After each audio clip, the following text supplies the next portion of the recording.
Avec Ramon Armengol, nous avons rencontré le ministre slovène avant le dernier Conseil des ministres sous sa présidence. Très bonne écoute, nous l'avons félicité pour son travail et les très nombreux sujets traités lors de cette présidence. D'abord la politique agricole commune, avec le calendrier tenu, l'obligation de remonter les plans stratégiques nationaux avant fin décembre pour que les règles soient connues par les agriculteurs au printemps prochain. C'est indispensable pour une application en toute connaissance au 1er janvier 2023.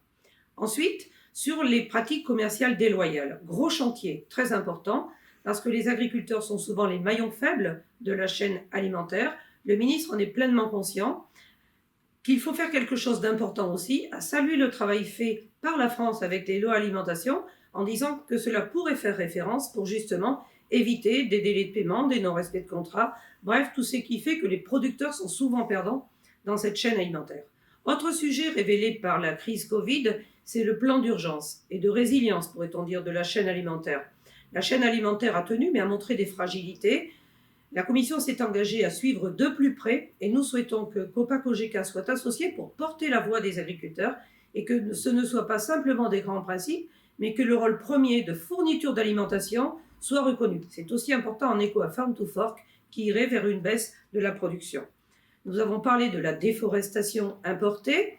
Bien sûr d'accord pour dire qu'il faut limiter la déforestation, mais le pendant, c'est d'avoir un plan protéines européen ambitieux, plus que ce qu'il est aujourd'hui, en raison notamment de la dépendance de l'élevage granivore aux protéines importées. Cela suppose un accompagnement des producteurs, des techniques et des moyens de production qui soient appropriés.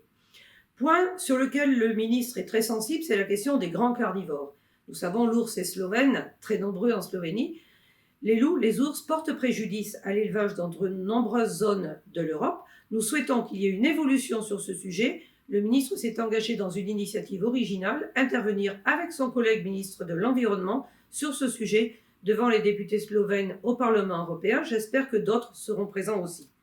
Sur le porc, situation grave, les producteurs travaillent à perte. Il faut donc accompagner, que les banques soutiennent, continuer à promouvoir la viande et faire en sorte aussi de travailler pour améliorer et accélérer la recherche de vaccination. Autre charge qui flambe, les engrais. Nous soutenons pleinement la nécessité d'alléger ces mesures anti-dumping, 1,6 milliard de dépenses supplémentaires pour les agriculteurs européens.